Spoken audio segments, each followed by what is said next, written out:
DC y Marvel son las dos más grandes editoriales de cómics del mundo, centrándose mayormente en los cómics de superhéroes, aunque han tenido sus sellos que se enfocan en otros géneros del medio, y por años ha habido una guerra declarada entre los fans, y algo que hay que admitir es que bueno, mal que bien, a pesar de que tratan el mismo tema de los superhéroes, cada quien lo hace de una manera muy diferente.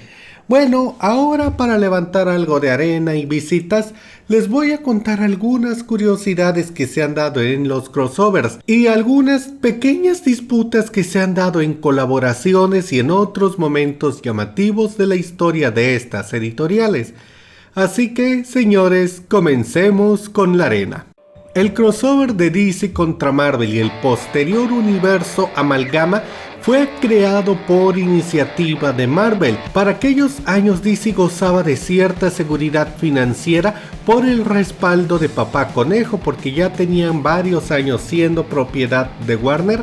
Y bueno, la crisis, los Elseworlds los estaban manteniendo en buen nivel, pero Marvel no tenía eso. Ellos eran completamente independientes y estaban en una mala racha, no solo porque estuvieran escribiendo malos cómics, sino que habían tomado muy malas decisiones, bastante predatorias de hecho, contra las tiendas de cómics. También habían perdido a muchos de sus dibujantes y escritores más importantes, que terminaron fundando Imagine Comics e iniciando el movimiento de los cómics independientes. Y bueno, Marvel estaba pasando mal. Por eso, una de las medidas que tomaron para levantar las ventas sí o sí fue un crossover, ya que seamos sinceros, ver a los personajes de las dos editoriales interactuando entre ellos es algo que se vendía solo. Le propusieron la idea a DC, ellos aceptaron y así se empezó a desarrollar la idea, que fue un tremendo éxito económico para las dos compañías. Aunque voy a aclarar algo, lo que de verdad salvó a Marvel y permitió que ésta siga existiendo dolorosamente fue la ayuda de Fox, pero eso es tema para otro video. Hay un solo personaje de las dos empresas que está registrado conjuntamente, y este personaje se llama Access. Dicho personaje da pie al crossover del universo Amalgama que ya he mencionado, y por ende es un personaje que nunca jamás vamos a volver a ver. Porque seamos sinceros, si bien DC y Marvel como editoriales pueden trabajar bien, Warner y Disney, bueno, ellos no van a dejar que colaboren nuevamente. Y si a esto le agregamos que Access estaba bastante arraigado al estereotipo de los años 90, bueno, es obvio que nunca lo vamos a volver a ver. Otra cosa que DC y Marvel comparten, aparte de tener una fanbase bastante extremista, son los derechos del término superhéroes. Sí, superhéroe es una palabra que se usa con bastante libertad, pues no necesitas tener superpoderes para ser un superhéroe, y de hecho este término se puede usar para las tortugas ninja, los Power Rangers, el Cuervo y un muy largo etcétera de personajes que ni siquiera tienen que haber aparecido en un cómic. Pero para términos jurídicos en Estados Unidos, superhéroe es una palabra que tiene copyright y que solo se aplica a los personajes creados por Marvel y DC. Los demás no son superhéroes, son wannabes sin tanto dinero. Fawcett Comics creó el personaje del Capitán Maravilla o Capitán Marvel en su idioma original, personaje que actualmente se llama Shazam y que tuvo mucha popularidad en su tiempo, siendo incluso más popular que Superman, y fue el superhéroe más popular de los años 40.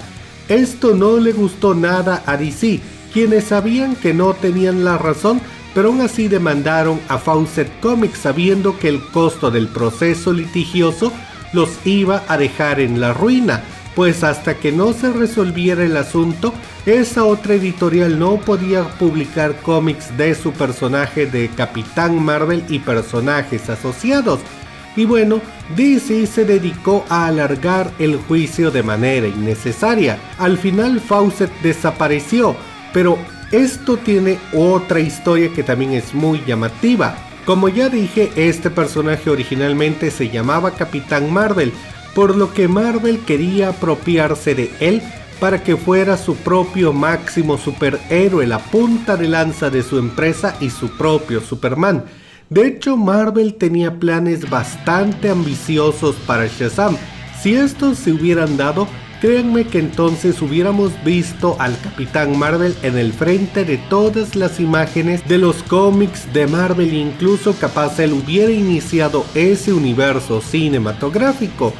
El caso es que obviamente DC no iba a dejar que un personaje que podía serle tan peligroso se fuera a manos de la competencia, y a través de, digamos, cuestionables movimientos jurídicos impidieron que Marvel se hiciera con los derechos, pero cometieron un error y Marvel pudo registrar el término o el nombre de Capitán Marvel. De esta manera ellos se quedaron con el nombre, pero DC se quedó con el personaje. Así que DC tenía que publicar al personaje del Capitán Marvel, pero llamándolo de otra forma en el interior del cómic. De tal manera, y con el paso de los años, el Capitán Marvel original se convirtió en Shazam, mientras que Marvel Comics creó su propio Capitán Marvel, que en sus orígenes, por cierto, era una especie de burla hacia el personaje de Shazam, ya que se trataba de un niño que al golpear unos brazaletes mágicos que tenía, intercambiaba lugares con un superhéroe que estaba atrapado en otra dimensión, dando la apariencia de que él se convirtiera en un superhéroe adulto. Creo que está de más decir que nunca van a volver a usar ese concepto en una película o en un cómic, nunca más, por obvios motivos. Otra historia muy similar a esta pasa con el nombre de Quicksilver. El personaje original de Quicksilver era este que están viendo en pantalla y fue creado por Quality Comics, quienes también crearon al primer Plastic Man o primer hombre elástico, al primer Iron Man y al Kid Eternity, entre muchos otros personajes. Años después, esta empresa desapareció por su propio derecho de malas ventas y fue comprada por DC. En algún momento, ya de los años 90, DC pensó en relanzar a Quicksilver, y de hecho el copyright era suyo y estaba vigente, y de haberlo relanzado con ese nombre, habrían obligado a Marvel a cambiarle de apodo a Pietro Maximoff, su propio Quicksilver. Pero Mark Waid, el autor que estaba encargado de traer de regreso al Quicksilver original, dijo que ese nombre no le agradaba y prefirió renombrarlo como Max Mercury.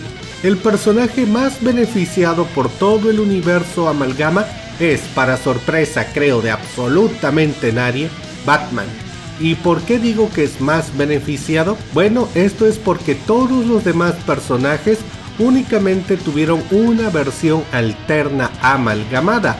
Batman tuvo dos. Por un lado teníamos a Bruce Wayne, agente de S.H.I.E.L.D., un millonario sin nada más que hacer que ser un super espía y director de la agencia S.H.I.E.L.D., siendo él el máximo responsable de la seguridad en Estados Unidos. De hecho, esa pequeña historia de Bruce Wayne como agente de S.H.I.E.L.D. es muy parecido a lo que años después hizo Iron Man cuando también dirigió esa organización. Y bueno, por el otro lado tenemos al personaje que obviamente es el más recordado del universo Amalgama, y se trata de Darkcloud. Este personaje era un millonario experto en combate entrenado por el super soldado y tenía un factor curativo extremadamente veloz, un esqueleto y garras de adamantium, y también era un super genio capaz de crear alta tecnología y obviamente tenía su propia cueva. O sea, era Batman de toda la vida, pero con los poderes de Wolverine y que no dudaba en matar. Ya se imaginarán cuánto dinero hicieron con este personaje en un par de números, ¿verdad? En Liga de la Justicia contra Vengadores, que por cierto ocurrió poco antes de Vengadores Desunidos y de la crisis de identidad, los dos grupos de héroes al fin se conocieron.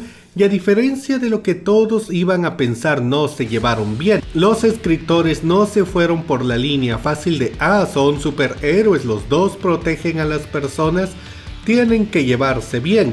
No, por el contrario, dejaron bastante en claro que la perspectiva del mundo de un grupo es tan diferente a la del otro que estos simplemente no podrían convivir si de verdad tuvieran que existir en el mismo planeta.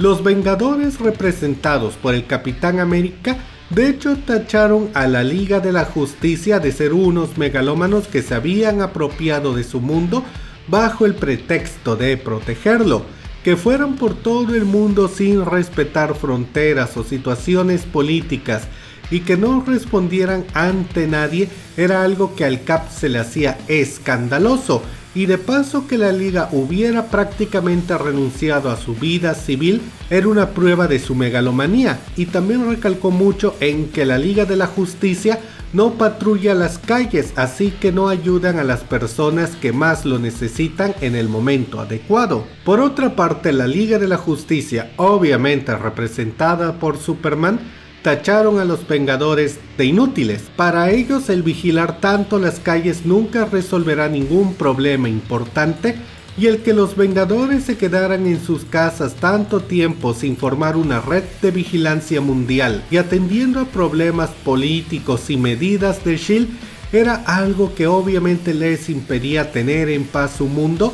y que tarde o temprano los iba a llevar a cometer muchas negligencias. De hecho, Superman dijo que él y la Liga de la Justicia nunca permitirían que un genocidio como el de Genosha pasara bajo su guardia, y que de paso, si los civiles son tan hostiles hacia los X-Men y varios de los Vengadores, es porque ellos siguen viviendo una vida civil sin demostrar que se van a entregar en cuerpo y alma a usar sus poderes por los demás. Y claro, a esta afirmación no le gustó al Capitán.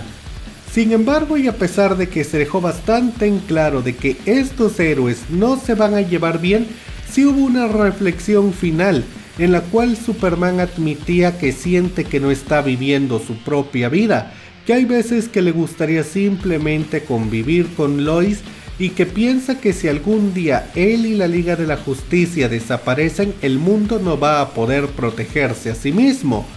Mientras que el Capitán admitió que siente que a pesar de que siempre está luchando contra los villanos, no logra nada importante y teme que llegue el momento en el que la gente se vuelva en su contra y él termine siendo el malo de la historia. Y repito, estos cómics salieron antes de Crisis de Identidad y Vengadores Desunidos, algo bastante irónico. Y bueno chicos, eso fue todo por ahora. Díganme qué opinan de estos eventos tan peculiares que se dieron entre las dos editoriales. Déjenme todas sus opiniones en la caja de comentarios y si el video les gustó den like y compartan. Yo soy Charlie Mustaine, nos vemos en la próxima.